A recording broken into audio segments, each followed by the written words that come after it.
exploded into popular awareness at the start of 2023 with OpenAI's ChatGPT. And now it is everywhere. Per Gartner, by 2026, more than 80% of enterprises will have used Gen AI APIs or models and or deployed Gen AI enabled applications in the production environment. And this is growing from 5% today in the enterprise adoption to 80% in approximately 2.5, 3 years, which is a huge growth. And because this space is evolving so fast, we wanted to bring some subject matter experts to discuss the disruptive innovations and trends at length. Hi, this is Pankaj Gupta from EthAum Engine Partners. We are a deep tech revenue scaler and fund based in Singapore with approximately 100 startups in the portfolio. These are all AI, ML, blockchain, IoT, robotics, AR, VR startups from different parts of the world, stages, and sectors. Today, we are thrilled to host this panel in collaboration with Hercules AI, a new startup from Germany in our portfolio, disrupting the enterprise AI space. Now, I would request our esteemed panelist to do a brief intro. If I may start with Ali, please. Ali.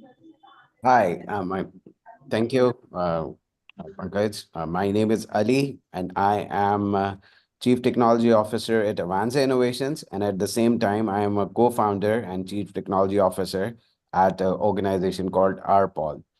So what I am excited about my role is that we work in the area of the emerging technology stack.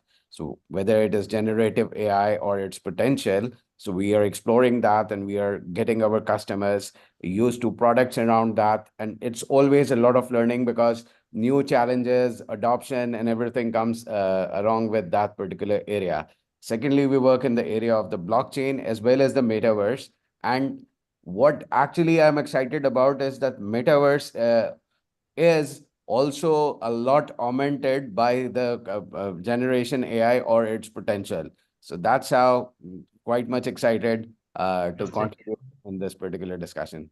Thanks a lot, Ali. Appreciate your time today. Alan, may I request you to do an intro, please? Sure. Thank you for having me. Hi, everyone. I'm Alan. I'm based in Singapore. I've been in the tech industry for more than 20 years, and I've been doing marketing in large software US-based company like Red Hat, Intel, TIBCO. Because of Gen AI, I actually jumped onto the bandwagon and do my own startup. So I founded Goodbuds, and what we are doing is we're building a recommender system for marketing. The idea is how do you reduce the hassle that marketers tend to face in organization and simplify the process as they do marketing. Fantastic. So thank you for having me. Alan. Appreciate your time, and I'm sure that while switching from the corporate life to the startup life, you may have learned a lot of insights. So would love to listen to those today. Definitely. Beata, may I request you to do an intro, please?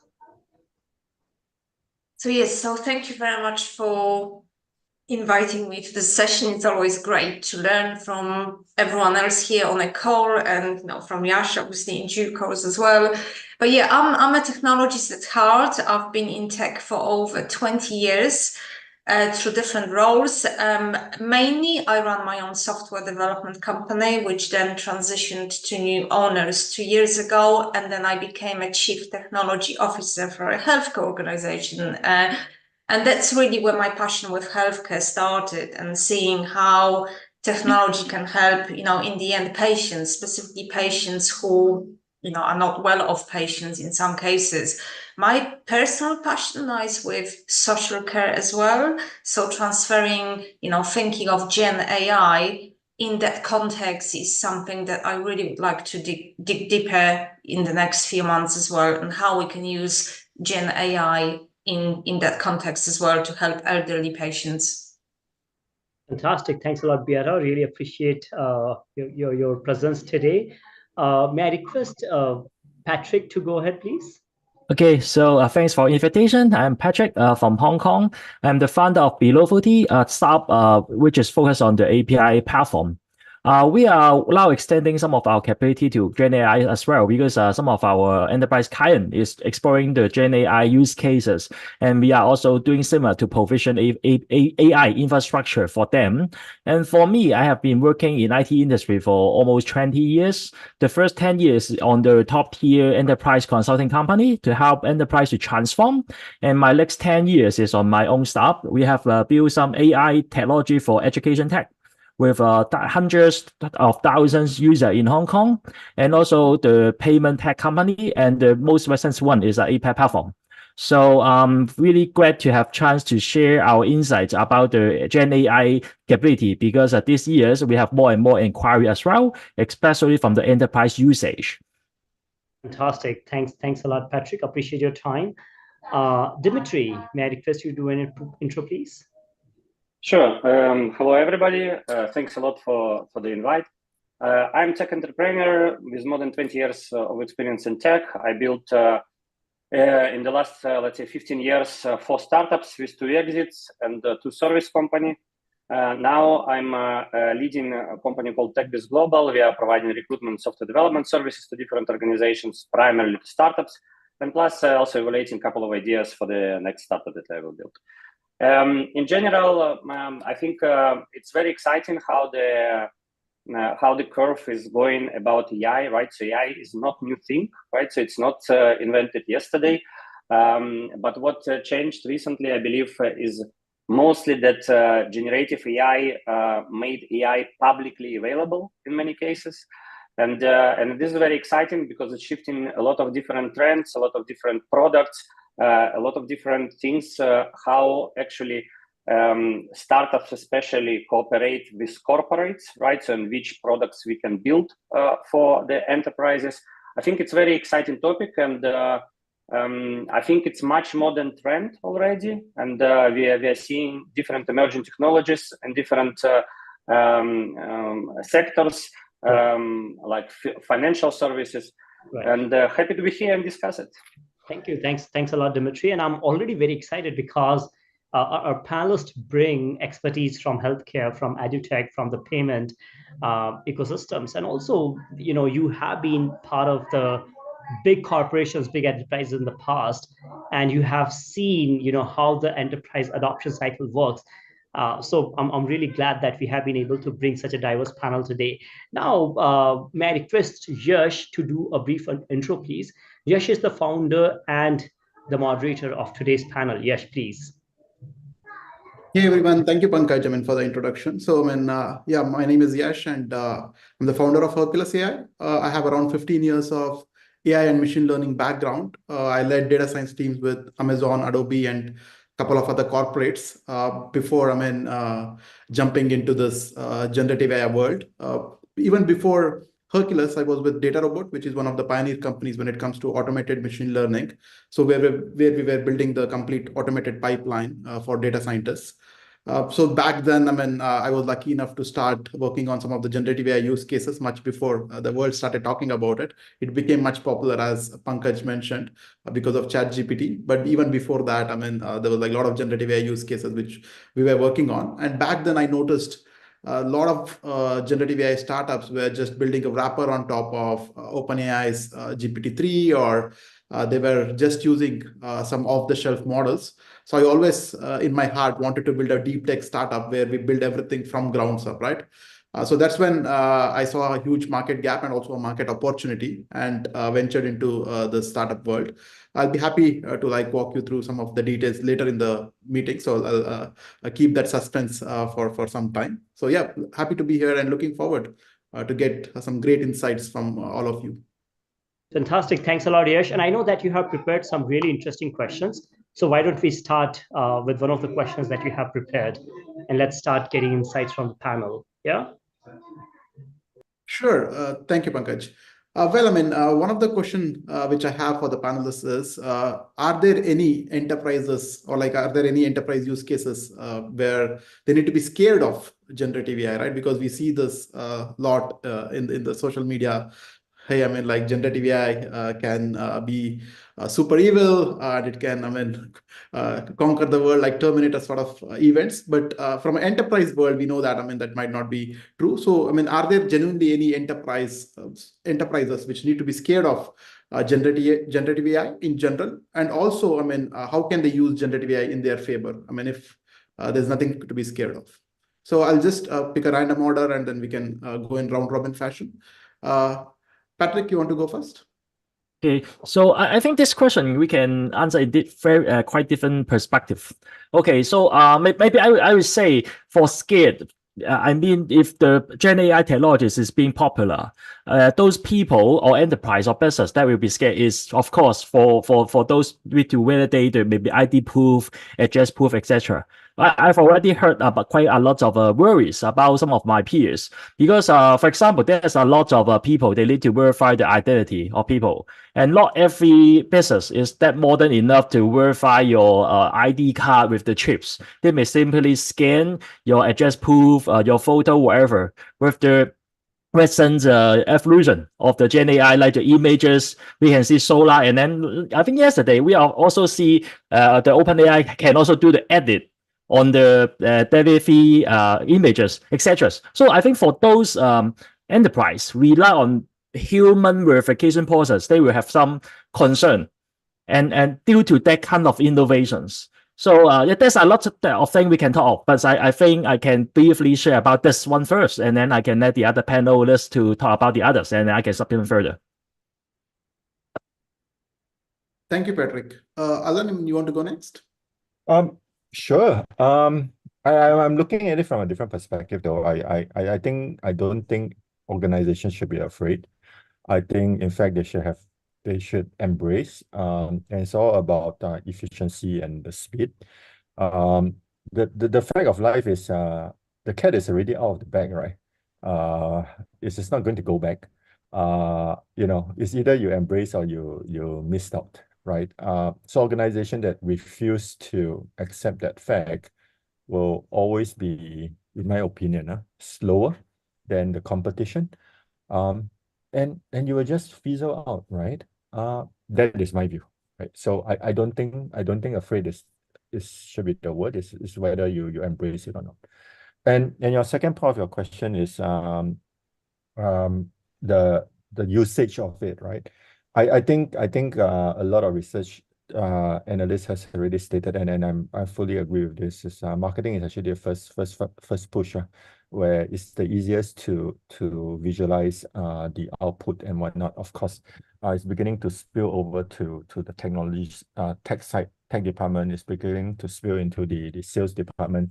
But I think we can be very creative of what Gen AI can do, right? And it does go beyond what it is presented to us today, right? Thank you, Alan. I mean, nice insights. Ali, you want to go next? Oh, yes. So with Gen AI, the number of possibilities have increased. So if there is a powerful tool, it could be misused as well. And there are a lot of use cases. Organizations have to realize that once they are there, the world that we see or operate in is quite different, not from a productivity perspective, but from a misuse perspective. We have seen cases of, for example, doing voice cloning. So there could be frauds that could be done based on that, right? So you need to make your organization proof, counterproof to those particular challenges as well. Now, imagine the world that we live in.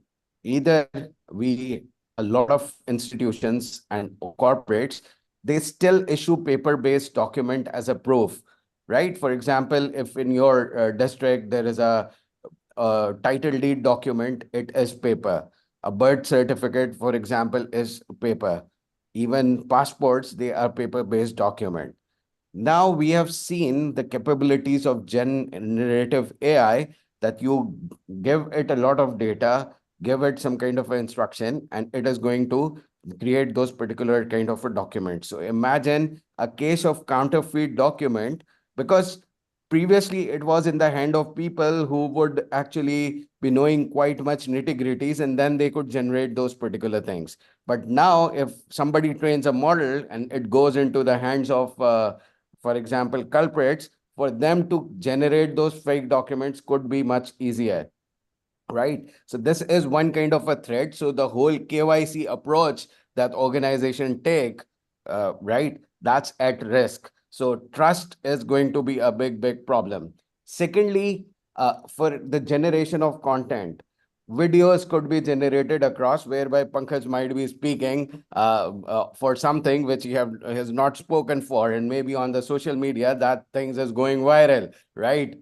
How do you recognize if some content is genuine or not? This is going to be a huge problem, because people will start to use it, and then people will come across that how to verify the trust. Thankfully, technologies like blockchain are there, which could be utilized. So along with the generative AI, so if anything is generated from, for example, generative AI, or somebody has generated it, a proof could be there that it is from generated AI. So a kind of a regulation perspective is required, because we are still in that particular phase. We are enjoying the generative AI and its uses, but somebody is definitely thinking about those particular use cases as well.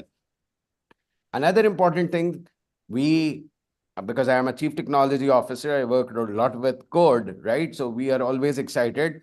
Oh, Gen AI could generate a lot of coding, right? But we should also understand that 80% of the source code available is open source, which organizations are using out there.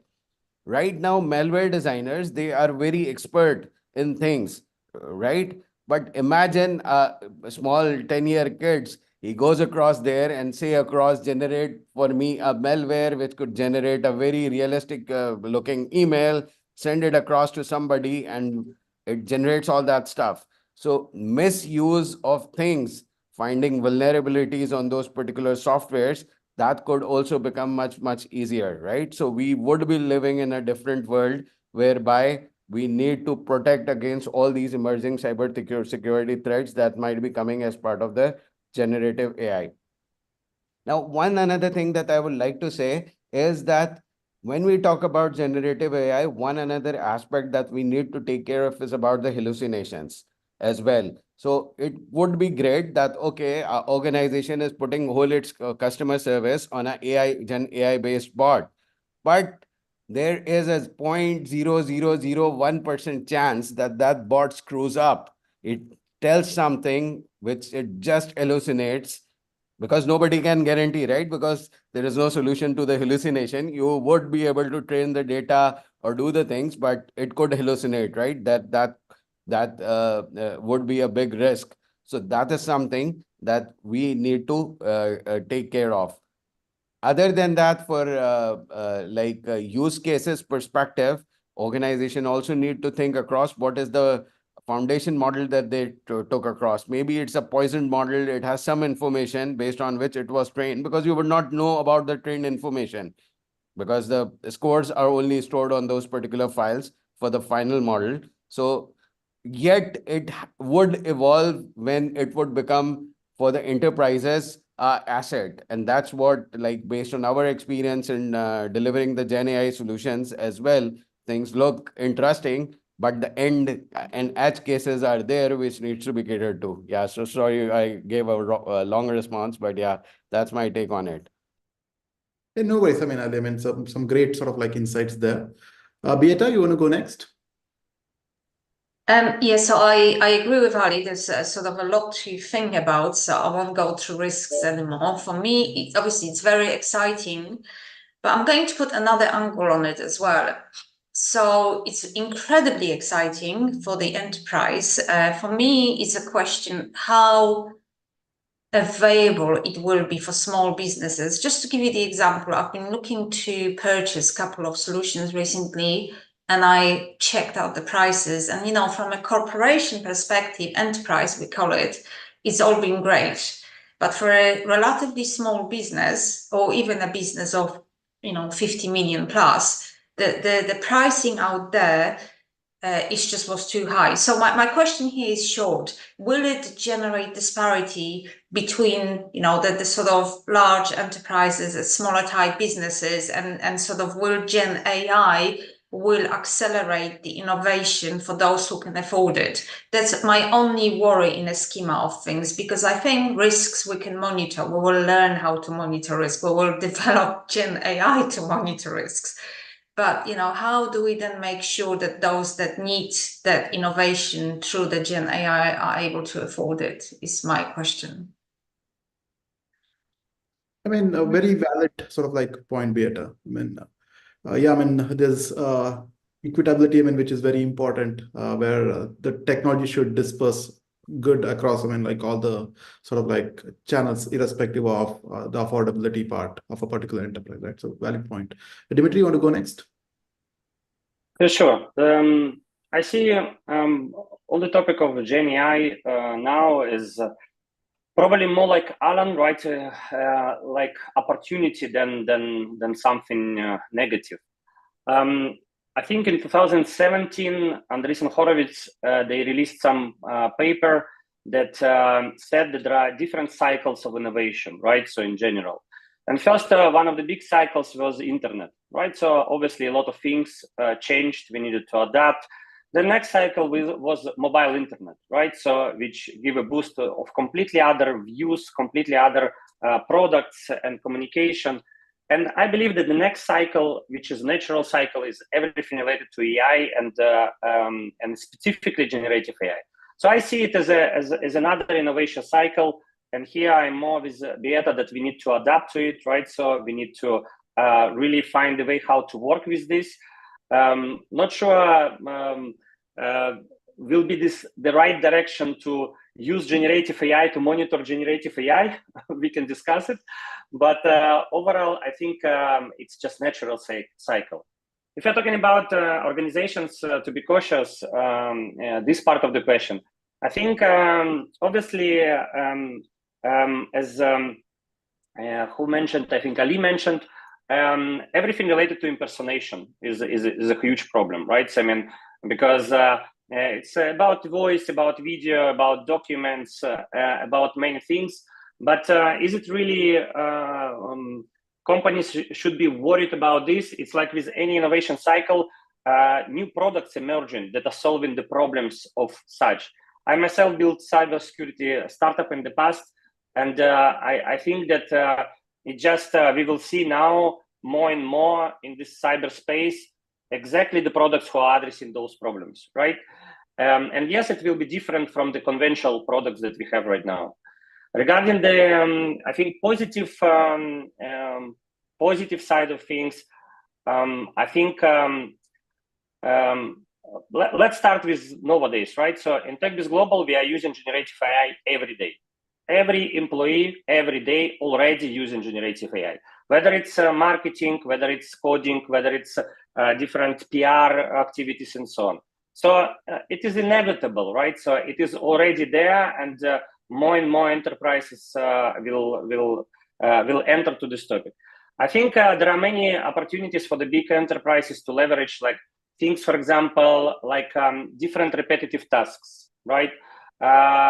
Things like, for example, analytics and decision maker, right? So, for example, many products before we were super proud by the fact that you can actually talk to the product, right? So, I mean, without giving vendors' names, but now it's becoming a natural, right? So that you actually can talk to the product and get some insights, right? Obviously, we need to speak about the quality of those insights and so on. But overall, I think there are a lot of opportunities in positive impact that it can give to enterprises. I think it's not about being cautious, but more about how much time it will take. I think more issues will have the organizations that have a very rigid, let's call it less innovative structures, right? So especially big corporates, or the corporates, for example, that have a heavy regulated environment, right? So as you know, recently there was EU AI Act, which is restricting a lot of things in the space of AI.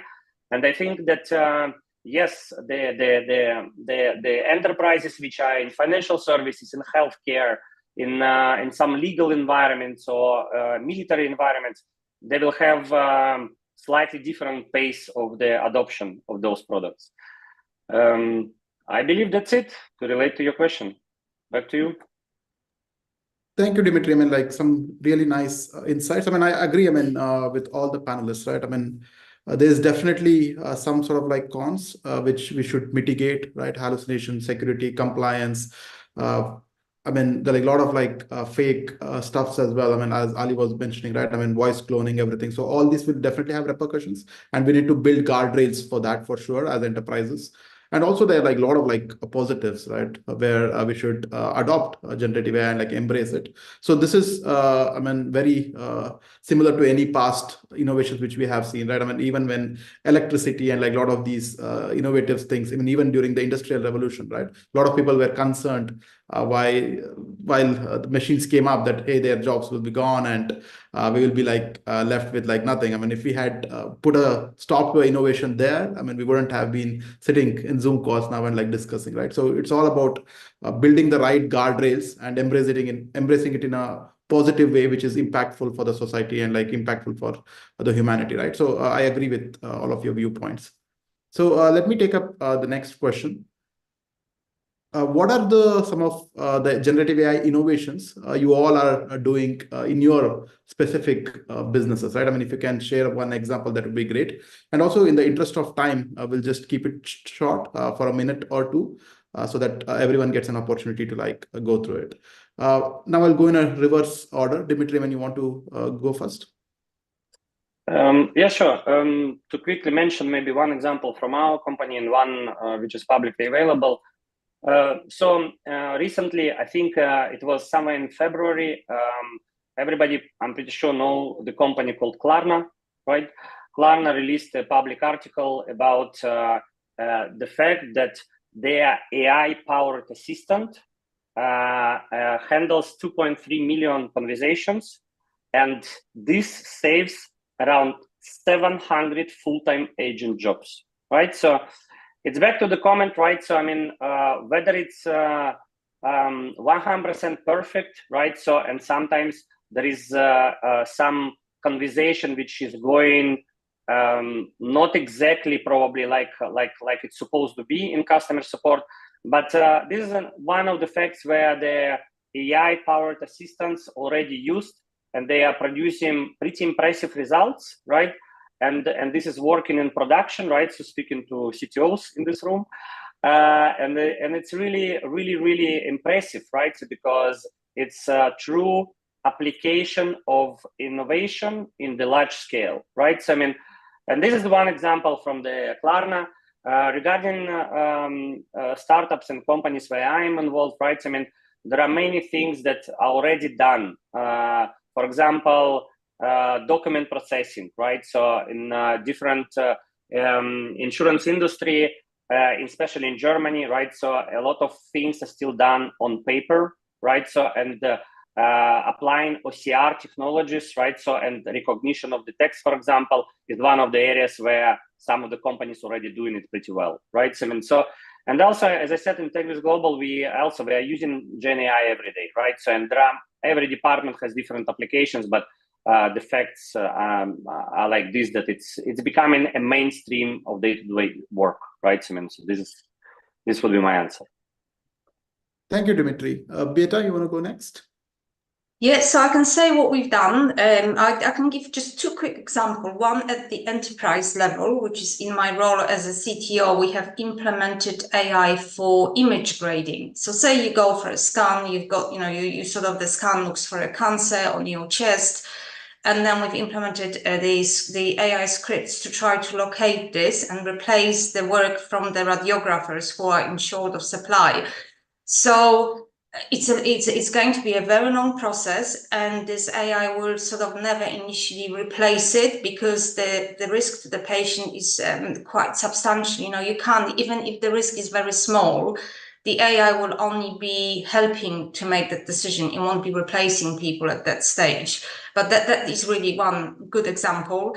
And the other example, I'm personally working with a startup which is called Implemented AI for Dementia Patients. So there is this SOC, the patient wears AI sensor in it, and that SOC then interprets how is the patient feeling, whether it's agitated or not, and produces the data, which is then analyzed for the actions, how to help them, the patients, to either to calm them down or to feed them medications or whatever it is.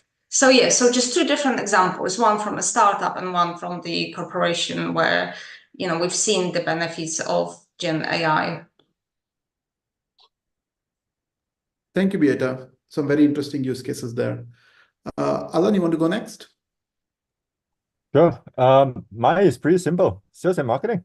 What used to take us a long time to even come up with a wireframe, Snap is in seconds. Okay, I say it with a little bit of humor there, right? In the sense that we do have to control the output to make sure the hallucinations and the tone and everything is taken care of. But other than that, right? What used to be hours or even outsourced, we are taking everything back in. So that is a good plus from a Gen AI perspective, right? Nice, thank you, Alan. Ali, some use cases from your side? Okay, so how we see enterprises across and what we are working with our customers based on that is that if you see a DNA of organization, there are many departments which are internal to it. There would be an HR department, there would be a technology department, and there would be a lot of departments, right? If we see how things happens, that employee ask each other. Let's say there is an employee, they might be asking the HR department to do something. So there are employee conversations which are available. Employees goes across and access systems, backend systems, which could be internal systems or external to their customers. They access those particular systems. So there is an employee system interaction pattern which currently exists, right?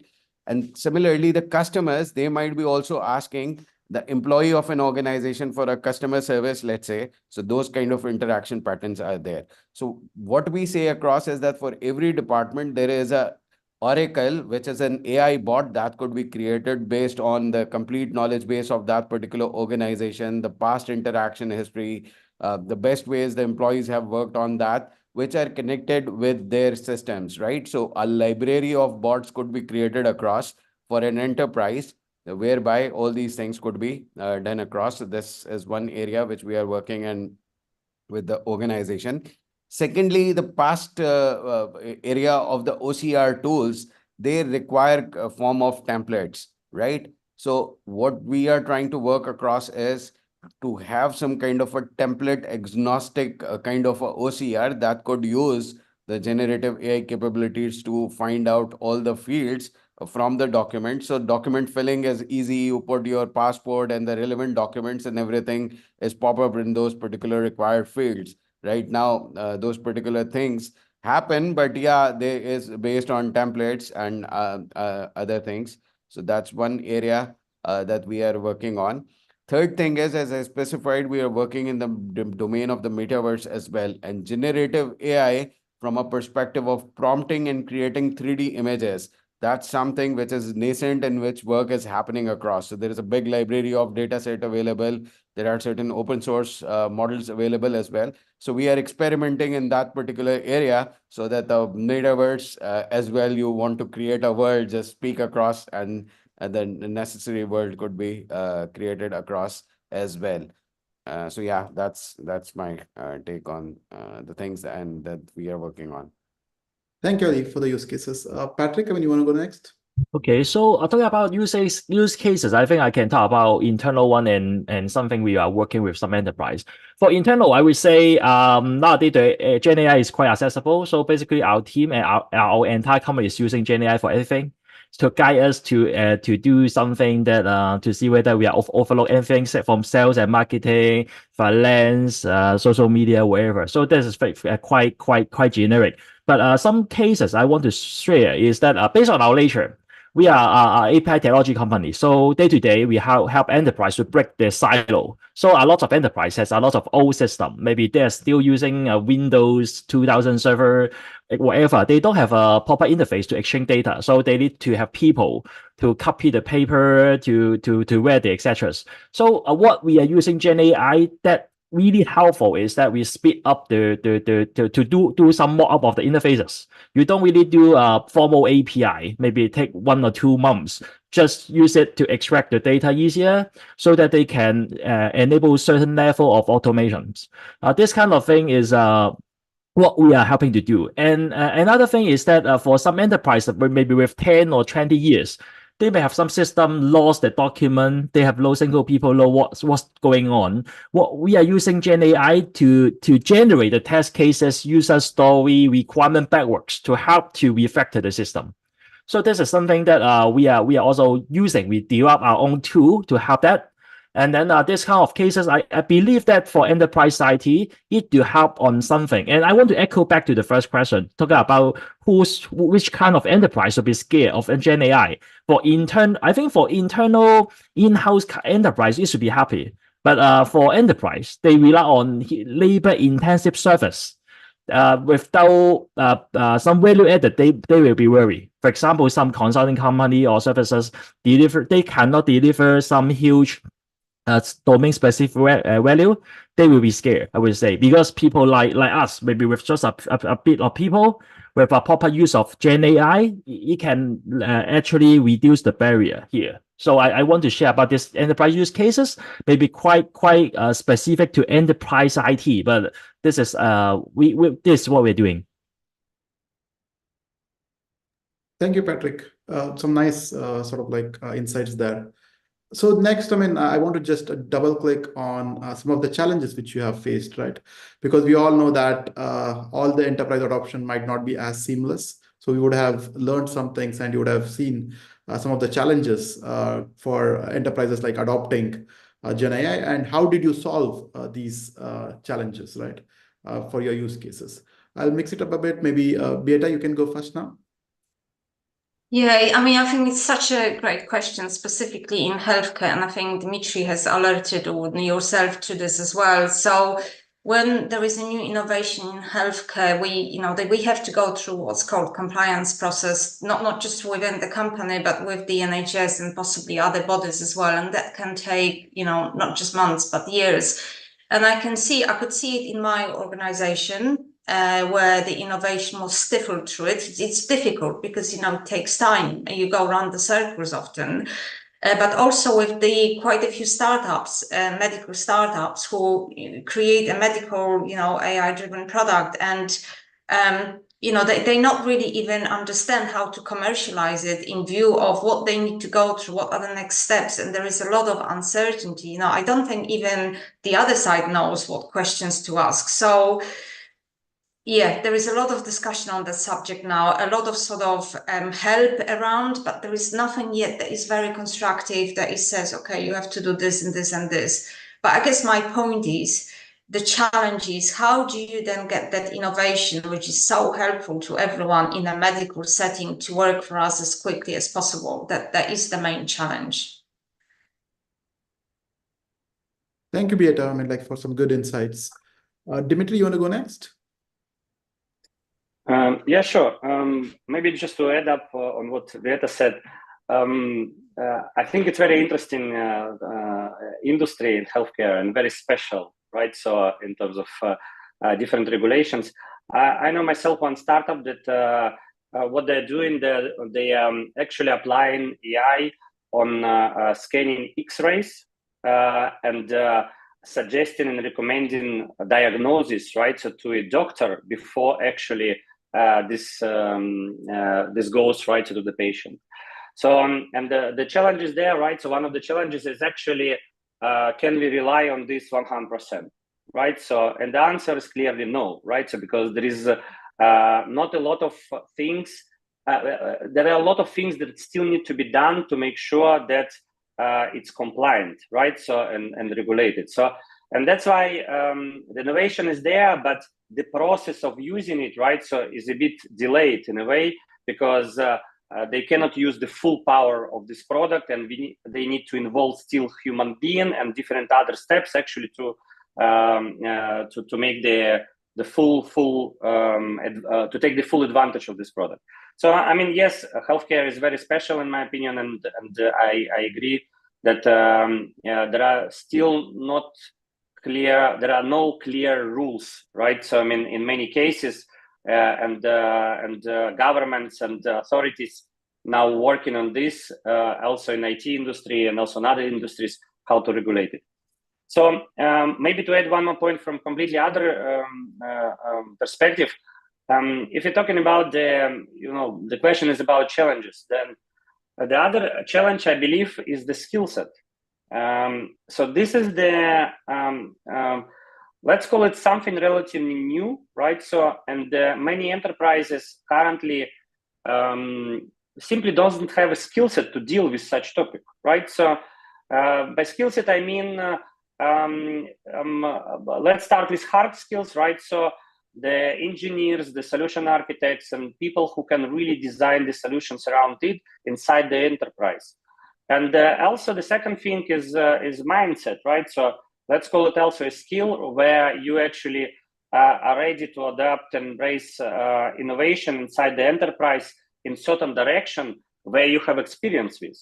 And in many cases, there are still not enough experience in generative AI, right? So, but then in a year or two, in the previous year or two, and we're seeing it definitely in TechBiz Global because we are hiring people, we're receiving different requests from enterprises on particular individuals who can help with AI or generative AI, including startups. And yes, it's definitely the area where much more education, training, and skill set building need to be done by not only European countries, but other countries.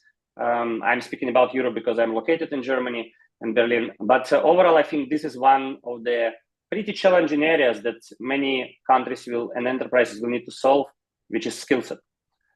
Yeah. Thank you, Dimitri. Some good points there.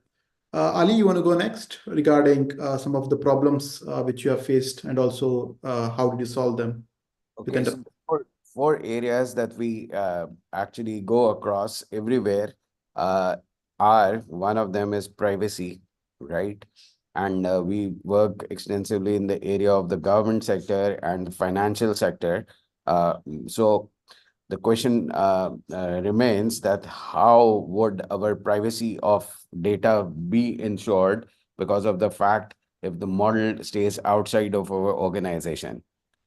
So the other option is that you create deploy on your own infrastructure model, but then that becomes a question of cost because the overall GPU power required as well as the inference that would be done, that would be huge. So even I think Beta mentioned not only for the small organization, for the big organizations as well, when they talk about privacy, the cost of having generative AI, because running our own infrastructure for it becomes quite much cost prohibitive, and you have to convince based on the answers if it is outside hosted, how the privacy of their information would be taken care of. So that's one area. Another area, as I specified, is hallucinations. And even like big organization, like if you guys would have heard this particular news of Canadian Airlines, they had a recent case whereby their bot hallucinated and gave information to the customer about some policies of the airline, right? And he filed a lawsuit against them. And the court decided that you may use any technology, that is your wish, but your customer interaction endpoint actually screwed up. So the person won that particular case, which would open eyes of many enterprises. And they actually ask what happens in case of the hallucination scenarios. If they occur, what would be the strategies to avoid that? So still exploring across things that would be available. Another challenge from an accuracy perspective is see that when we ourselves are using a Gen AI tool, we know for sure that if we'll do a good prompt engineering, then the answers would come out really good, right? But when you are exposing it to organization employees or organization customers, you cannot make them say that, okay, since you did not ask a good prompt, the answer was not that particular good, right? So how to actually innovate on those particular side, that despite prompt not being good, you actually give a good answer. So that's some area which is still we are trying to work across based on multiple strategies. And another issue is when you work with financial institutions or government agencies, there are certain compliance requirements, including the data residency and the privacy that needs to be ensured. So these are the challenges which we see are in case of enterprise adoption of generative AI in a big sense. And also we have seen cases whereby, like, even organization doesn't do something about it. They have to actually, the thing is, if there is a technology that is promising, you have to actually adopt it, because if you will not adopt it, your employees will go to the chat GPT. Maybe they will put some kind of a document which is sensitive, and that would create a bigger problem. So if you're not going to provide your own ecosystem for your employees to help with their productivity, what is going to happen? They will go to other sources, which could be a problem because they have to get their work done in a smarter manner. So I think technology will evolve and we all will find solutions to all these particular problems, making OpenAI cost-effective, accurate, compliant, and yeah, as like Dimitri mentioned, when the technology comes, there are kind of hiccups, but then it matures. So yeah, that's my take on it. Thank you, Ali. Some good points there. Patrick, you want to go next? Okay, so I think talking about the enterprise challenges, it's not only specific for Gen AI, but also the transitioning from some new technologies, even to the traditional on-premises infrastructure to cloud as well. It takes ages to educate the people and then get the people set the correct expectation. So I want to echo a bit.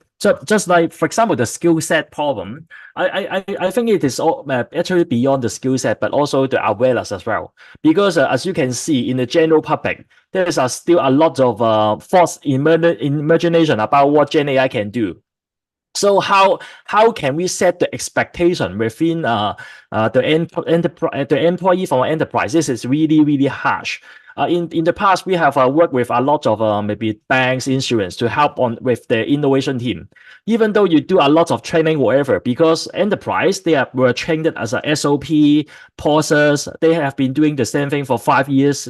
Similarly, it's really difficult to change their mindset. So when we have this kind of new technology, and especially like what we mentioned before, the hallucination, you can't predict what the response is. You have no control about the responses. Then the people will think, okay, should I follow the suggestion or I need to think? Then it create a lot of confusion when we try to put it in the enterprise, because this is a new way of thinking or a new culture that we need to introduce. That is something that I can see some challenge here. And when we have also got some experience talking about the structure of enterprises. They are talking about the accountability. Okay, when there's some problem, who should be accountable for that? You can't blame the Gen AI. There should be people that are accountable for the mistake. But if you are very experienced in Gen AI, you know that you can't debug it easily. Okay, how to fix it? Then it also will make the reporting structure quite confusing. And then it also make the decision making to buy in enterprise software related to Gen AI very difficult, because you need to have a lot of signing from those stakeholders. So I can see this is the challenges. So maybe one quick suggestion, that this is also what we are trying to do, is try to do something SaaS more, and try to make it as assistant based, and then try to get the education within the company progressively, and then it may be easier. And I want to supplement one point. When we are talking to those CTO, CIO, they have concern about the total cost of ownership.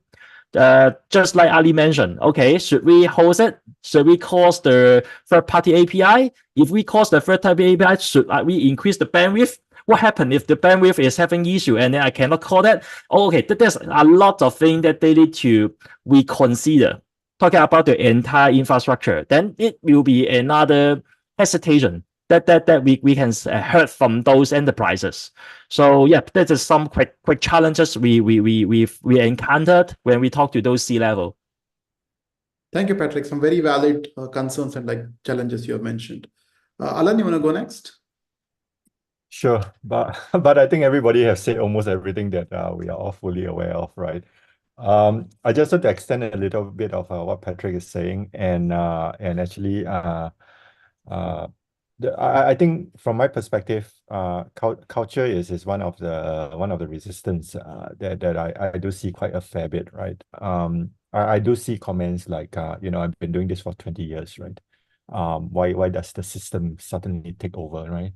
And then by looking at the output and it says, oh, this system is giving me something shitty, right? And whatnot, right? So there is a little bit of persuasion from a people culture perspective. And I think today when we look at the Gen AI, is the expectation to be top down or bottoms up, right? And then we are all over the place, right? The organization that embrace it, the organization that is bottoms up, that's telling the management and say, hey, no, we need to embrace this. And I don't think the dust is settled, right? So first point is culture. The second point that I do want to make is in what I'm seeing today, a lot of the solution are not seamless. It's great that you do a specific task, but after that task has produced something, I have to pull it out. I have to go it on a Google Share Drive. I have to share it to my peers and say, hey, everybody have a look. And then everybody document, make comment, and then I go back to the system and then I try to do something, and then I go back and forth, right? So multiply this with a team of 10, right? That complicates the matter quite a fair bit. To a certain point, we even can't even remember, hey, which version we are on, right? And this is where I do see that a lot of solution tends to be point solution rather than end to end. So I think we still have some way, and in fact, it's opportunities, right? For startup out there to work on, and if we can actually make it seamless, the number of work hour that you spend actually reduce and not increases. That is great, right? But I think at the end of the day, whether is there such a solution is I think still to be seen, right? Thank you, Alan. Some great insights there. Since you all have been working very closely with large and medium and also like small enterprises on day-to-day basis, would be like keen to understand some unique insights or recommendations which you have for startups which are newly venturing into generative AI space, right? So we'd love to hear a couple of points from all of you. Alan, maybe you can go first now. Oh, I'm just gonna say, listen to the customer pain point, man. Don't build a solution based on what you imagine. As a technologist, right, we will just jump in and we build something that we thought is a Ferrari, but when we hand it over, the customer say, "Huh, I have to do 10 clicks before I can even execute that simple task." I think as a technologist, this is a pitfall that we tend to fall into. It's a trap that we tend to fall into. So my advice to startup is this, right? One, listen to the customers, and two, remember the hassle that's surrounding the value. You might be producing something that does give value, but if you don't solve the hassle before executing a value and after executing a value, it's very hard to adopt, right? You must solve the hassle, right? If you guys know what I mean, right? And that is actually a very important consideration when you come into product development as a startup. Thank you, Alan. Nice advice there. Dimitri, you want to go next?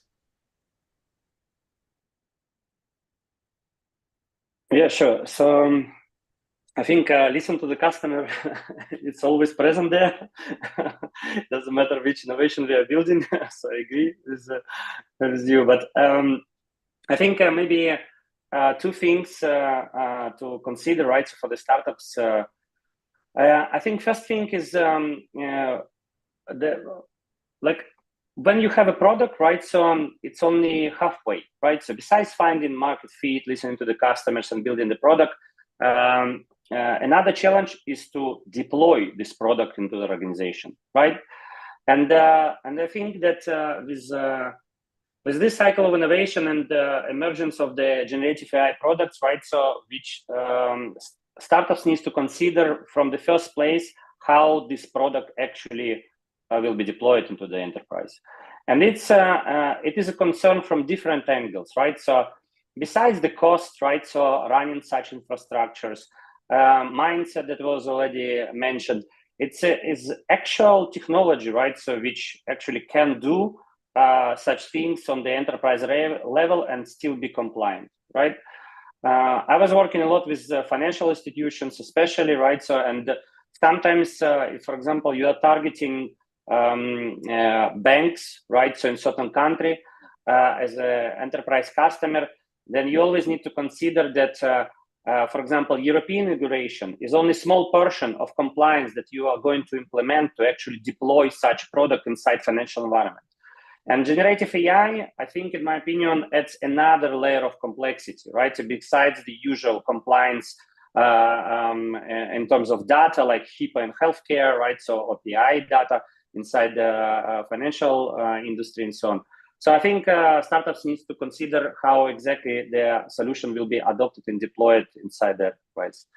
So this would be one thing. And second thing, I think it was already mentioned like several times by many people here. It's everything related to security, right? So, I mean, especially on the enterprise level, if you are building not B2C, but B2B applications, right? So security is one of the top priorities, compliance, security, data privacy, data integrity, and so on. So I think this is another topic that should be addressed, not as conventionally would be addressed when we building a normal SaaS application, right? So, or application which is having a usual deployment process. But obviously, this new type of technology opening new security vulnerabilities, and this is clear. And those security vulnerabilities need to be addressed, right? So maybe not by the solution itself. For example, if you are building product on, I don't know, reporting or decision making, right? So, but you need to consider how actually this can be protected or deployed inside the enterprise, because it's slightly different new type of vulnerabilities and processes that you will need to address. So I think this is the two maybe recommendations from my side, just not to be repetitive. Thank you. Thank you, Dimitri. Some nice recommendations there. Patrick, you want to go next with some advices for the startups building in Gen AI space? Okay. So I won't say it will be advice, but maybe some of my lesson learned, because I'm also in my own business, and then I talk to enterprise and learns a lot. So maybe I would say something. For example, maybe 3 points that I try to avoid. The first one is that of course you need to listen to your customer, but you should be think with your insight as well. You cannot just follow them, because they actually maybe don't know what they want. You need to think and don't be sidetracked of your own purpose. I think this is really important, because as a startup, you don't have a lot of people. You can't do everything. You should be focused on something that you maybe have at least maybe 5% or 5 times or 10 times better than the people. Okay, so you need to have your critical thinking, what kind of thing you need to do, and stay low to certain requirement. I think this is something I want to share about from my own experience as well. The second one is the trust and resilience. Talking about Gen AI, I would say there's a lot of startup doing Gen AI, but how can you so you are really doing it from the bottom of your heart to the enterprise client is really difficult, because for enterprise they need to get the budget at least for maybe next 3 years. They are going to use your product. Okay, if your company is just within 1 year, how can you ensure that? So you need to have your resilience, and then the continuous effort to demonstrate that you are going to sustainable.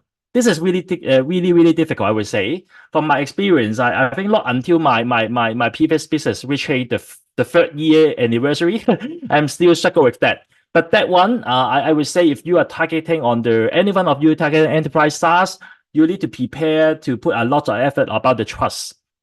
Okay, the last one is talking about enterprise. There's for example, just like today, we are talking about the challenge of enterprise, but there's so many different kind of enterprise, different scale, different industry. They're all different. So don't be greedy. Maybe try to focus on one domain industry use case first, and then try to talk to the same language with your client, and then replicate later. I mean, this is something that I can share from my experience that I will share to some peers that are going to do enterprise up in this space. Yeah. Thank you, Patrick. I mean, yeah, it's very important to be super focused and like not boil the ocean. So some great advice there. Beta, I mean, any recommendations from your side?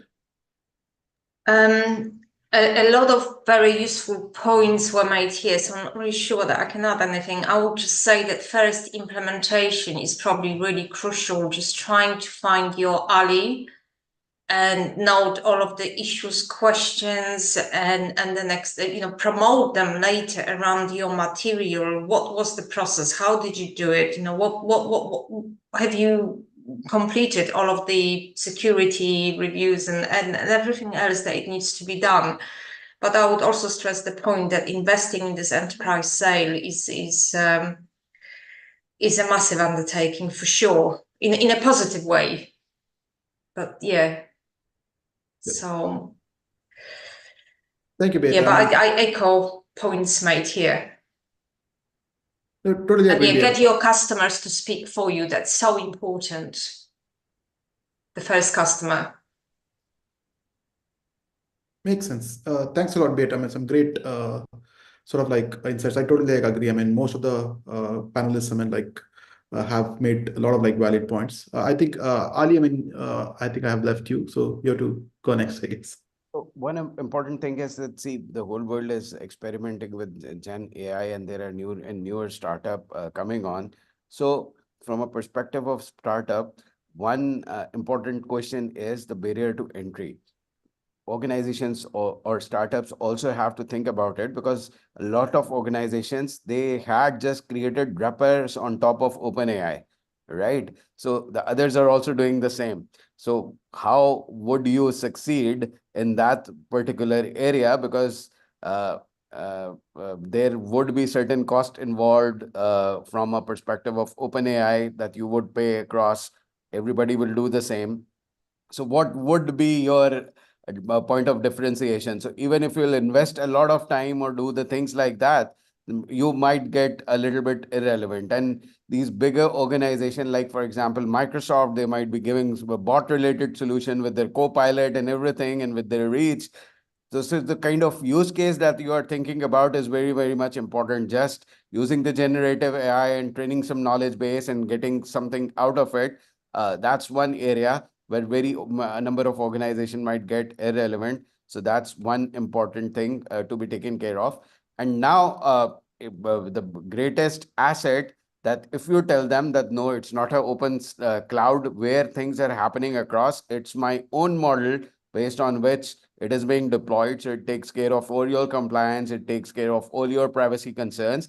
And with time, the total cost of ownership would get reduced, because these guys, like for example, Open API, AI APIs, they are charged based on tokens. So your input and output prompt that goes in, or the data that goes in, they charge based on that, right? So it's a continuous cost. Imagine if you have 100,000 employees or customers, they are just going to putting the question across, and you are calling OpenAI every time, then it's a huge cost in itself, right? It's better to actually have some kind of infrastructure. So think of those cases where you could deploy that technology yourself with some kind of a USP, rather than just taking on wrappers on top of OpenAI. Now, from a security perspective, one area that I see would still evolve. Right now, people do not have a kind of enterprises as having a checklist that how, for example, what would be the problem with the models.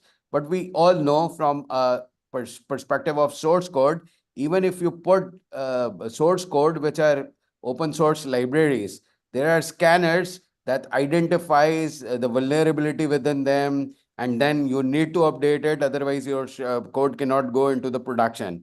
Now, all these new best practices would come from a model's perspective. Let's say you have taken a foundation model, but you cannot even explain what is there in the foundation model. Then it could be a big problem, but because it could come into kind of a hallucination scenario, right? You would take Llama 2 model, or you would take another open source model.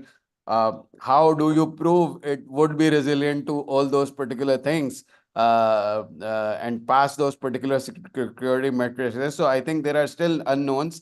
Enterprises are also learning across, but empowering this particular security aspect would be a big differentiator. Even people who are relying on the other technology part, because everybody would do it, just like the same open source code everybody is using across.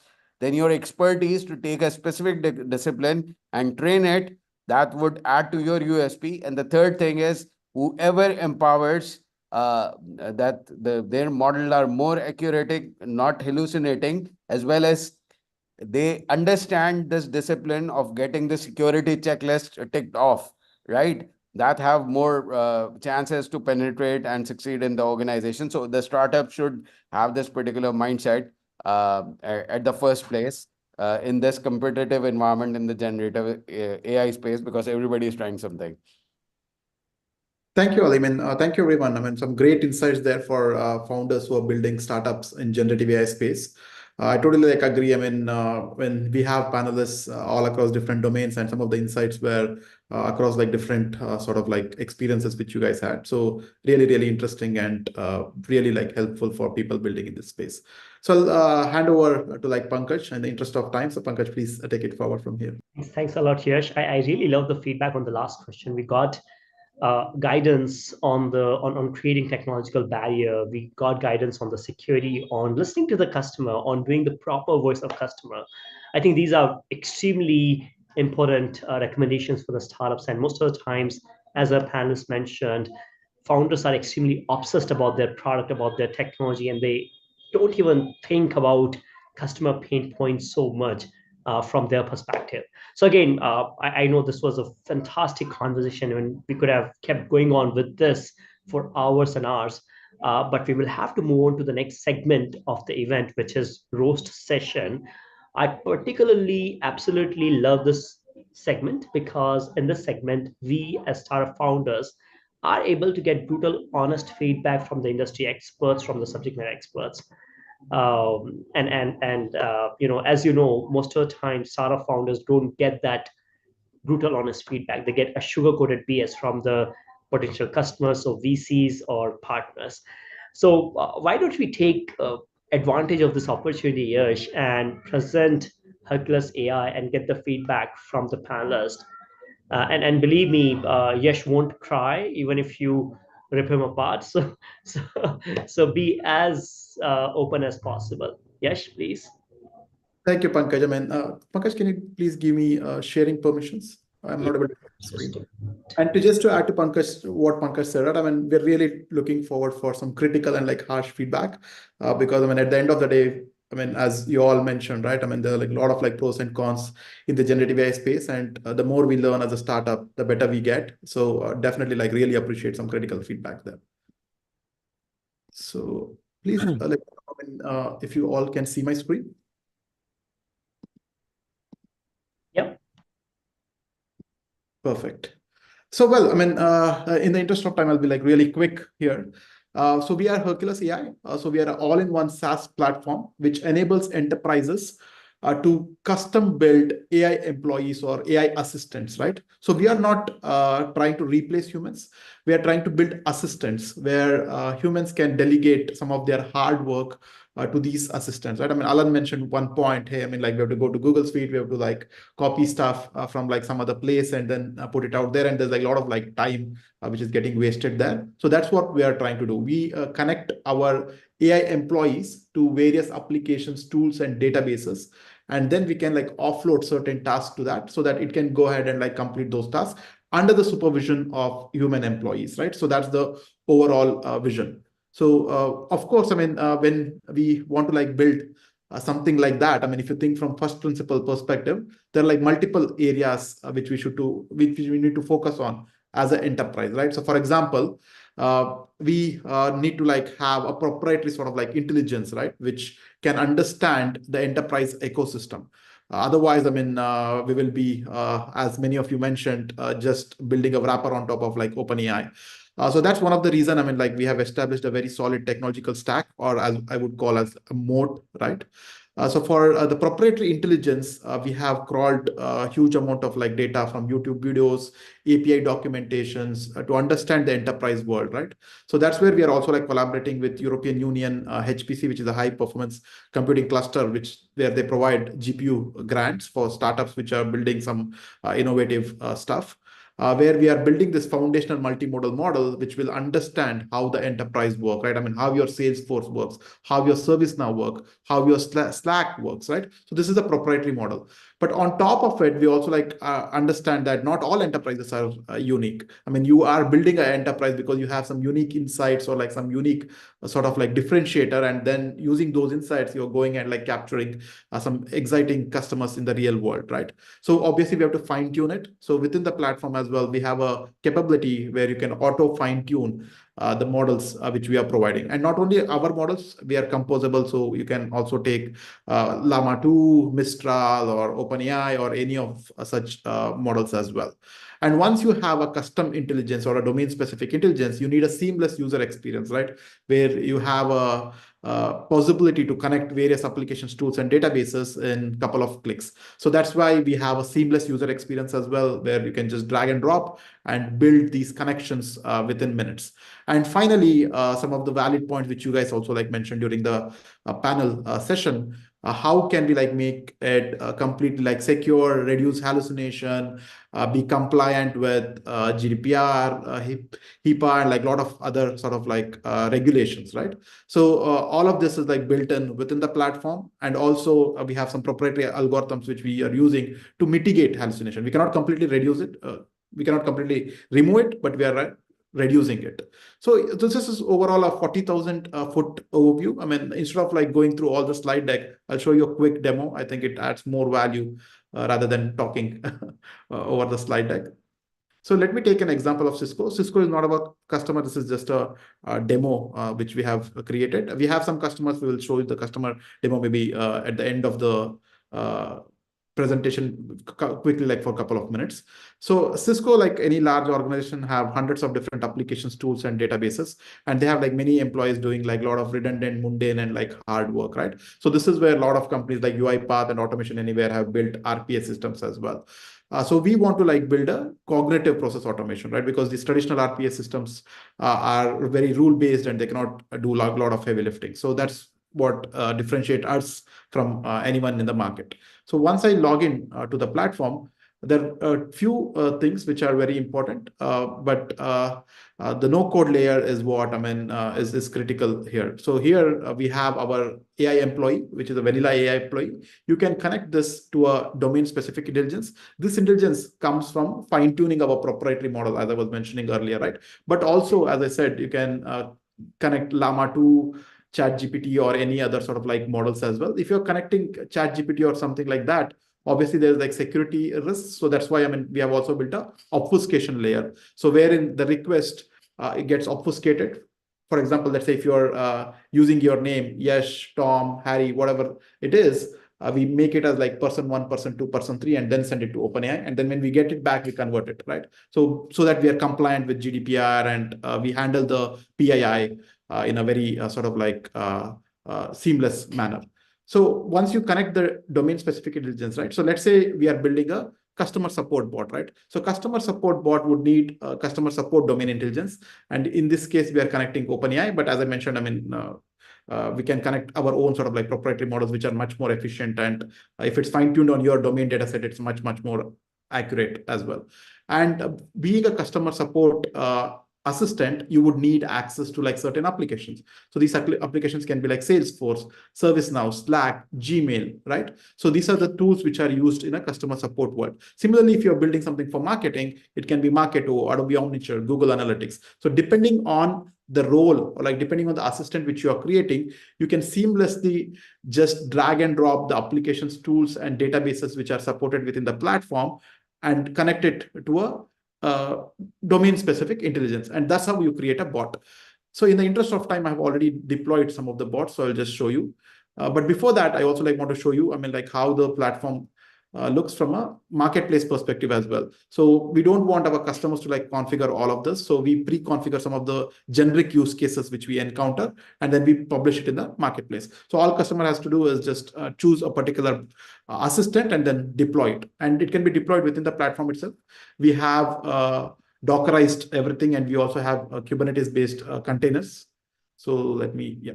So once these all assistants are like deployed, you can handle it within this dashboard. We are obviously like making more features available where you can like monitor it real time and all that stuff. But the idea here is to like have everything in common place so that you can interact with these bots and take necessity actions, right? So for example, you can ask the bot, hey, so I'll just show you one example. Here we are saying that, hey, like I'm upselling a new Cisco product, which is Switch. And I want to know what are the best accounts to target. And also I want to know if somehow other account executive within the company has gone ahead and upsold this particular product before. If so, I would want to learn the best practices from that particular person, right? So that I can write everything in a nice document, convert it into a PDF file and attach it to an email and send it to my wider team. If I have to do this manually, I have to go to Salesforce where my account information is. Then I have to go to like a SQL database where account executive information is. And then I have to like open the PDF file where the best practices are written. And it is a 300-page PDF file. I can show that to you. And the account information is hidden somewhere in the 32nd page. So to get that, finally, I have to connect all the dots, write a nice email, convert it into PDF file, and then attach it and send it to my wider team in Slack or in email, whichever communication channel we use. But the bot does it in like 8 or 9 minutes, all the stuff which you would have done in like half an hour, right? So for example, the bot also like shows you like the exact steps it took, right? So first it analyzed, hey, to access this particular to answer this particular question, I need to access Salesforce first. So let me go there and get some data. And after that, I need to like go to like a SQL database. Okay, SQL database has like a lot of different tables.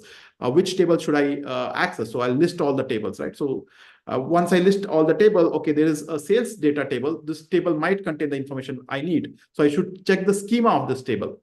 So I will open the schema of this table. And once you open the schema, then you are understanding which are the column names and which are the sort of like information which is stored in this particular table. And then you make a relevant query, right?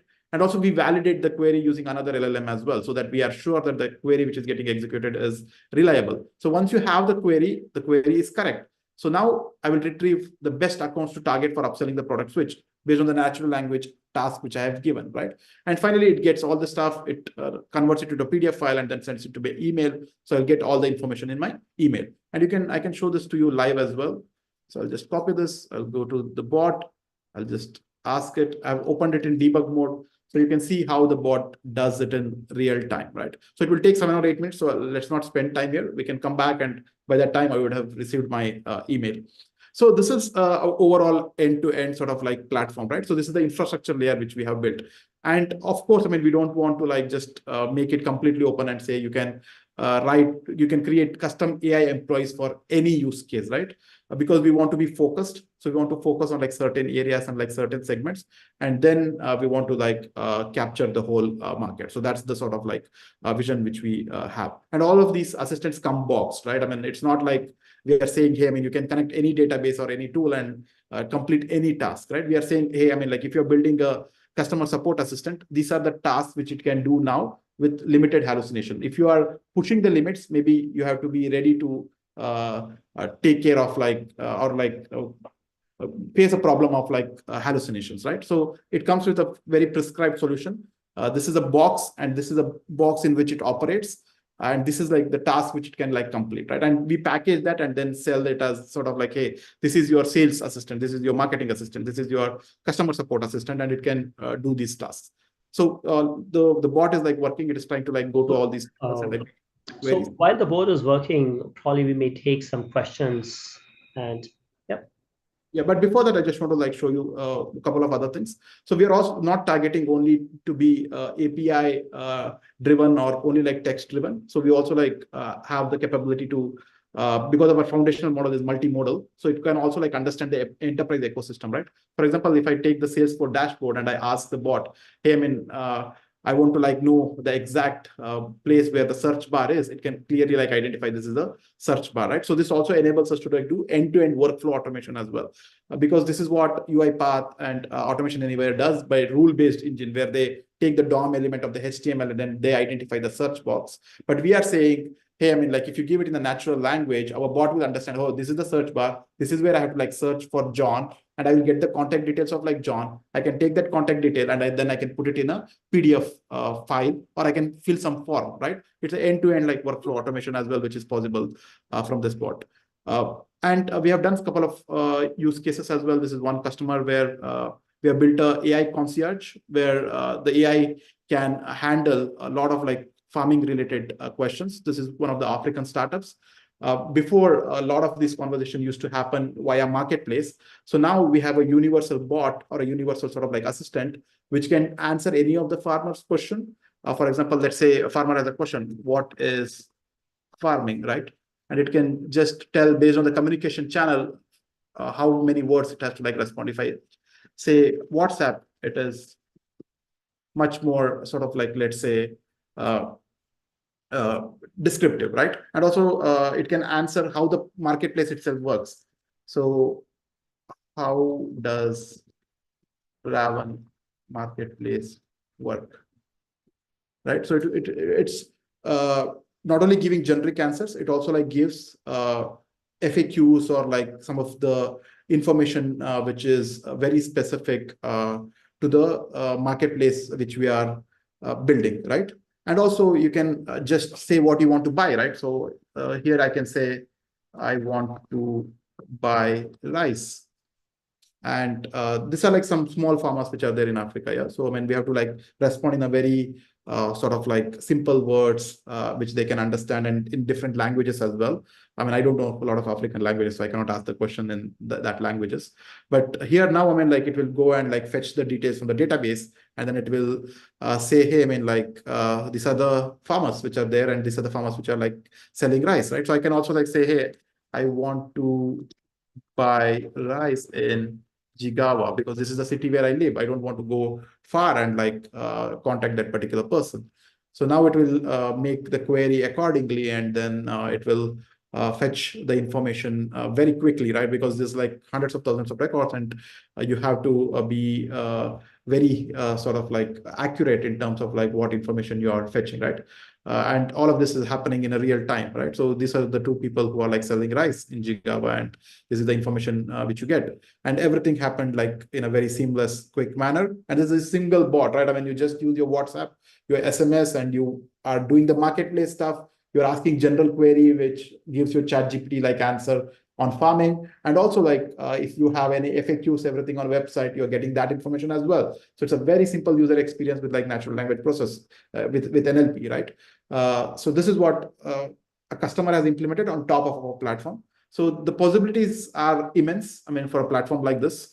And yeah, I mean, we want to like obviously test the depth of the platform by taking some very complicated use cases as well. So right now we are going for like low hanging fruits. And by the time which we, I mean, like completed, the chatbot has finished its execution, and this is the result which you can see. And I would have got some email as well, yeah, admin upselling products, which I've got some email with all the information there, right? So yeah, so I'll stop for now and I'll open it up to you guys for any questions here. Thank you, Yash, for the quick intro. Okay, let's take questions.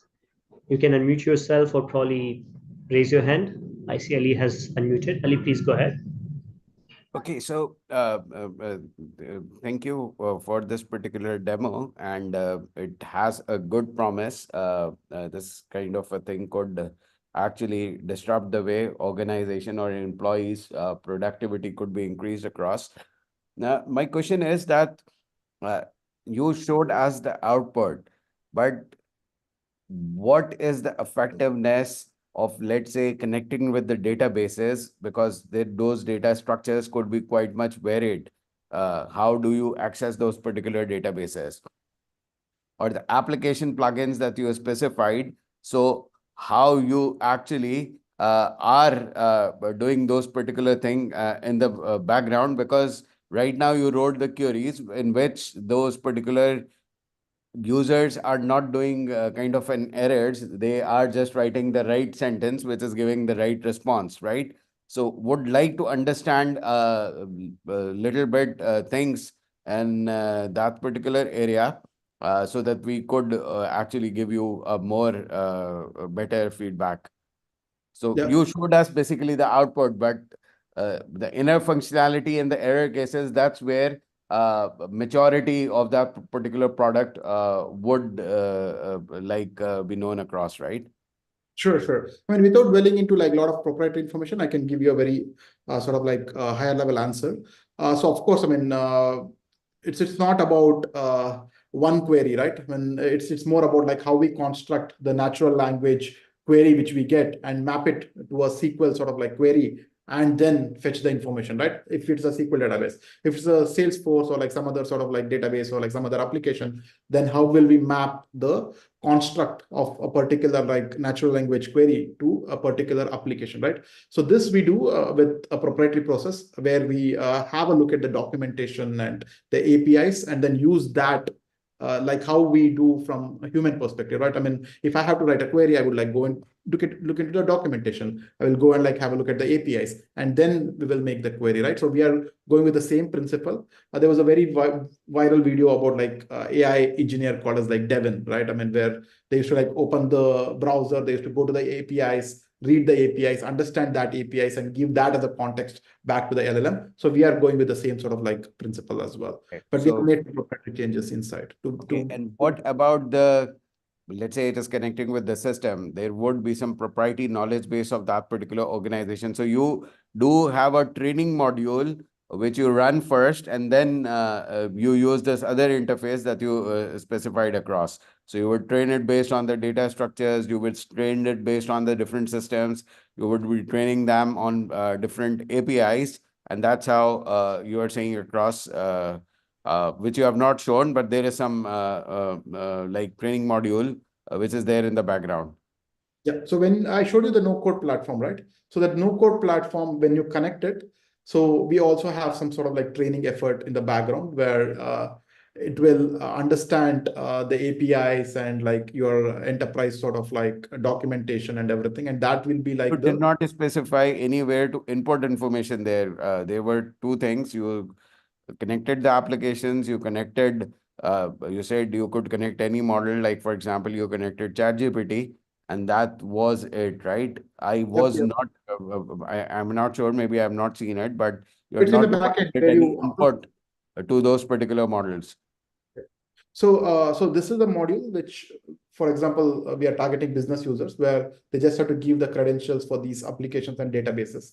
But under the hood, these applications will have some documentations, some APIs, and some sort of like proprietary information, right? So that in the backend, we are taking that and we are using those APIs and like documentations to run our sort of like training jobs, so that when our bot makes the inference, right? I mean, like, or our LLM, when it is used for inference, we'll be taking those API documentation as a first step, and we'll take that as a prompt to the LLM in a RAG approach, right? Retrieval augmented generation approach. And then the bot will be like doing a better job because it has access to that API data and it has access to the sort of like internal documented information. So it's able to like give the results in a better way. I mean, yeah, I mean, so there are like some proprietary stuff. I mean, I cannot open the code and show it. No, you should not open my question was, you have certain backend module available, because if such a module with a proper user interface and ease is not possible, then what is going to happen? That rolling out these particular bots would be a little bit difficult, right? Because generally what happens is, if even if you'll show upfront the organization, something like that, that see, you are not just connecting only the bot, but you are defining the knowledge base. These are the things whereby you can train those particular things.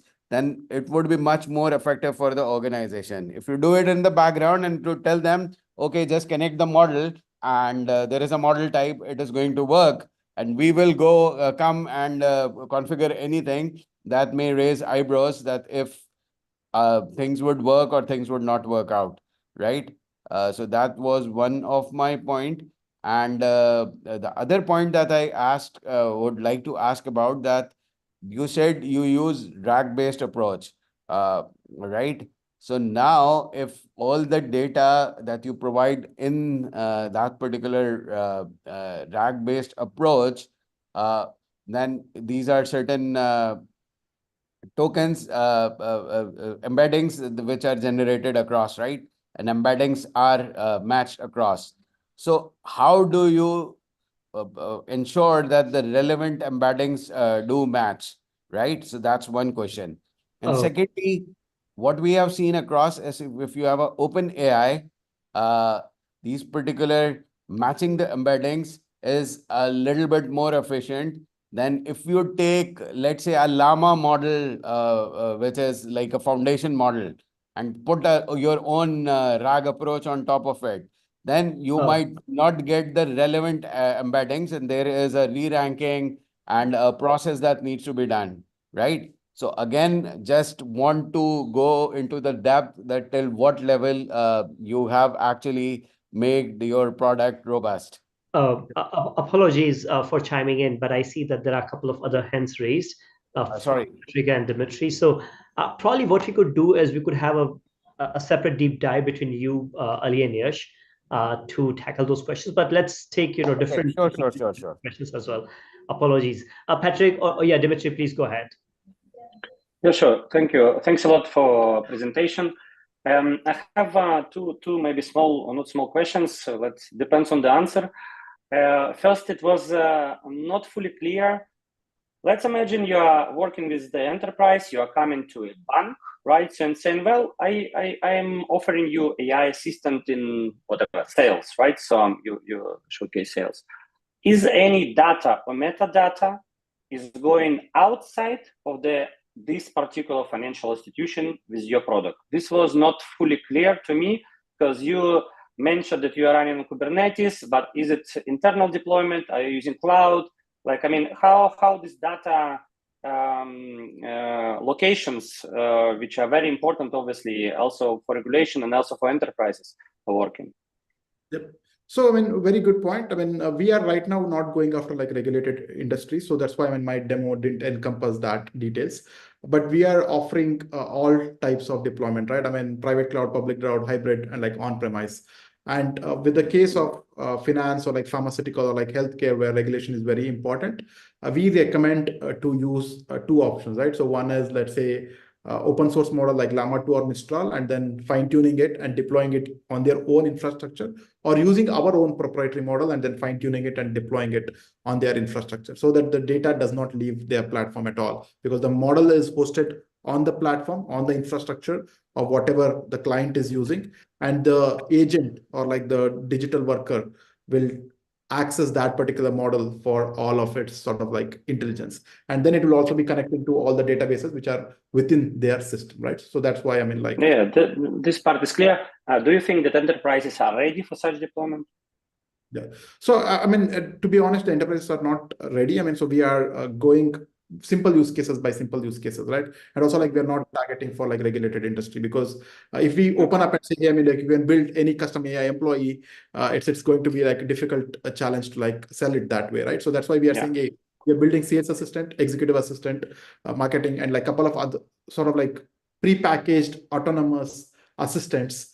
And then we are selling it to a non-regulated industries where option is like very easy, right? And to touch upon like some of like Ali's points as well, I mean, in a minute, because I mean, he raised some valid points. So Ali, I mean, like we are abstracting all of those complications in the UI layer. So, but when we go to the customer and when we present to them, we say that, hey, I mean, like we need 2 or 3 days to like configure everything for you, right? And that's where the customer, they have a backend portal, the customers, where they can upload their documentations and their sort of like APIs and everything. And that we'll be using as a reference point to build all of these configurations. And also that happens in a semi-automated manner.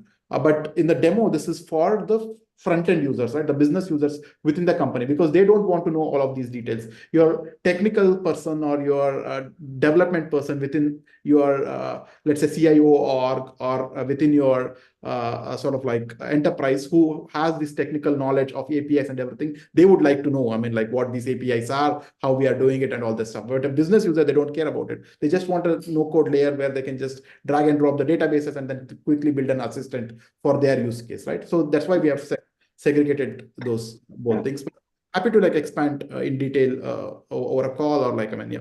Thank you, Yash. I know we are running over time, but let's quickly take question from Patrick and then Beata later. Patrick, please.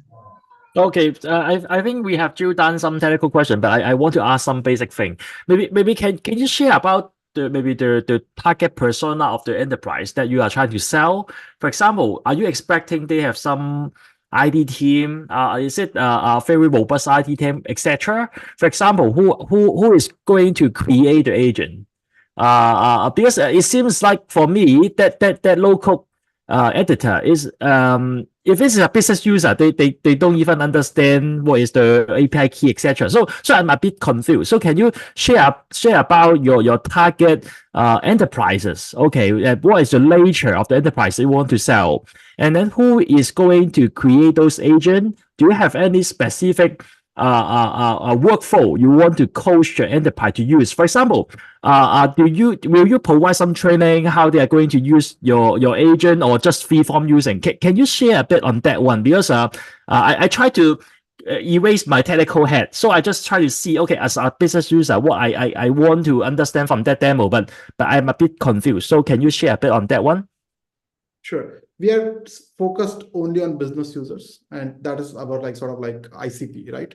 And we have a professional services person who will be like working with the customer. If they have a strong IT team, we will work with them to identify like all the configuration items, and then we will handhold them with that journey. But we will have some sort of like training with the business users to like make them understand the platform, how to create these AI assistants. And even in the future, right? I mean, like if they require, we will have a customer support person who is proficient. Sorry, just make sure I understand correctly. Who will create the agent? Is it the IT guy or the business guy? The business person will build the agent, because it's just a no-code layer where they have to just drag and drop tools. It's the business person which will build the agent. But to configure the platform, right, to under the hood, we need some training and everything. So for that, initially, at least, we will have some sort of like collaboration with the IT teams to understand how these information is like stored. They might have like RBAC, right? I mean, role-based access controls. You might have some sort of like documentation stored somewhere. So that is where our professional services team will work with the client to configure everything initially. And after that, I mean, like it will be exposed throughout the organization where you can create these AI assistants on the fly for business users. Just one extend question, and I will let the others to ask. So why do you think the business user want to create an agent? What kind of problem you are trying to solve for them? Yeah. So let's say, right, I mean, you're a account executive, right? And you want assistant to like take care of like some of your work, right? For example, let's say you are generating every quarter a financial report or a sales report for your boss. So you will create this AI assistant which can connect to Salesforce and like some of the databases or like applications where you would have this data. And then you can say, hey, I mean, like bot, generate the Q1 report for me, and it will generate. And then you can use this report for whatever you want, right? So it's like an assistant for the business users. Or if you're in like marketing, let's say, right? I mean, and you want to like create some sort of like marketing campaigns or like marketing reports, you can say, hey, bot, I mean, like go ahead and analyze the Google Analytics data for me and like share a nice report so that I can send it to my boss. this is like n-1 step, right? So your action is like nth step where you want to like send a report to your boss or like send a report to your I customer. think I got your point because I want to let the others. But just one friendly reminder. What you say cannot related to what I can see. So you may need to try to tidy up your demo and how you can reflect that idea. Okay, so maybe I let the others to ask question. Thanks a lot, Patrick. Okay, Beata, please go ahead. Yeah, I mean, I think I've just agreed with the point here is for me, I mean, I get that it looks like a great product. You're sort of facilitating and you helping the agents. For me, it was just a little bit too much because there's so many, you know, when I look at the enterprise, I look, what are my pain points? What are my team's pain points? And I think when you approach the market, it'd be great to do it within the niche in mind. So, you know, you go there with the main pain points to address. And you also then talk about the points which were mentioned here. And this is us. This is how we do security. This is how we, you know, help you to implement it. This is how we handhold you. This is the documentation. And when you sort of, rather than look at this massive picture of this 10 different boxes with so many, you know, healthcare, you could be sorting 20, 50 different agents. It's just, you know, taking it step by step because it can be a bit overwhelming, you know, all of that. Agreed. I mean, when we go with the customers, depending on their sort of like domain, we do a tailored demo. For example, if you're talking to a salesperson, we just take a sales example and do it, right? And also we only go for like 3 or 4 different sort of like domains now. We are not going all across the board. So, but this was a generic demo, a short demo. So that's why we wanted various things all at once. But while talking to a customer, it will be more personalized. And also we'll talk about the hand-holding part as well, right? I mean, how we do post-deployment support. I mean, if they want to create assistant, if they want to like monitor something, and we are a startup, so we have not built all the integrations. So some great insights and like some great feedback. So we'll incorporate that and we will get better. Yeah, for sure. Yeah, that's good. Very interesting. Thank you. I know Alan had a couple of questions, but he had to drop at 9:40 p.m. Singapore time. But yeah, I know that we already, you know, ran over. But any other question, any other feedback or guidance? Yeah, please, Ali, please go ahead now. You are mute. So what I'll say again is that, see, you are saying that there is a screen for configuring for the business user where you are asking them to select the model. How could a business user even know about Llama or ChatGPT or the API keys that you are putting for the ChatGPT, right? What I believe, it's my personal opinion, maybe have a look at it again, that business needs to specify in a sense, because these are all background details. Even like, for example, if Llama needs to be deployed, on which, for example, premise it would be deployed, they would, do they understand the cost? Do they understand the accuracy of those particular model? Because for the Llama, you would have 7B, 13B, 70B, you have a lot of models, right? How could a business user understand that? That cannot. What the business user understand, they do understand their applications. They do understand their knowledge base, right? So business users should be shown that particular thing, and you should be actually configuring in the background what is the best model that we should be utilized. So I think that I couldn't see as part of the screen, like in my part of the world, if I'll go to the enterprise, they will understand me not as a kind of a business solution provider, but a technology provider who is not mature enough to know what the business should have and what should the IT users have. So this is my one of the feedback, basically. Great feedback, Ali. Exactly. This is what we did get it as well during our pilot runs with the customer. So, I mean, I can show you the new UX which we have. So where we don't have this models at all. Models level is also abstracted. We only decide what is the right model for the right use case, what is the right vector database for the right use case. Everything is abstracted, right? So only thing which the business user does is they just decide which applications and like databases and tools to connect to build an assistant, right? For example, if I'm a sales assistant, I mean, I wish I could show you this new UI as well. So let me. Which I think we should wrap this up. Yeah, sure. Yeah, I'll just Yes, couple yes, of. sure. See, you ask us for the opinion, so Yeah, sure, based on sure. my Definitely. experience, I'm giving the opinion. No, Then it was that's a a great feedback. candid And this is opinion, exactly what right? we received. So this is great feedback. This is exactly like what we learned as well. We learned it the hard way. We did a pilot, and we were told that, hey, I mean, like, we don't want to like worry about this if you're targeting to a business user, right? We just want to create an assistant by connecting tools and application and database. You take care of everything, because initially before this version, we also had a vector database and everything in this UI. And it didn't make sense. So that's I'll say one more thing. Keep your interface, because when you want to go with the business user, help them somehow to understand what would be their cost of ownership based on the different choices if or packages that they take. Because you go to any organization and you say, okay, you build this particular beautiful bot, but then their customers or their employees start to use it, and then they have a bill of $10,000, then they will bang their head that what is happening. We never thought it would go this much, right? Because every use case that happens, there is a cost benefit analysis. Maybe they might hire 5 to 6 guys in India with a much lower cost to handle that particular thing, right? So getting those particular things is through, like, selling a pitch to the investors or to, like, initially to the organization for promise, that will get you business, but that would not let you continue that business, because in a 1 month or 2 months after going live, they might say it didn't work out. So be very clear in your interface or your story for that. There is very great insight. I mean, so adding the cost sort of like insights upfront. I mean, like, let's say this is, I mean, how much it will cost for your particular use case per token or something like that in the interface itself, rather They than would like not understand the tokens, but you are giving an parts. approximation. So per queries or per number of tasks, so Yep. they could actually see across, will it work for them? It will not work for them. Yeah.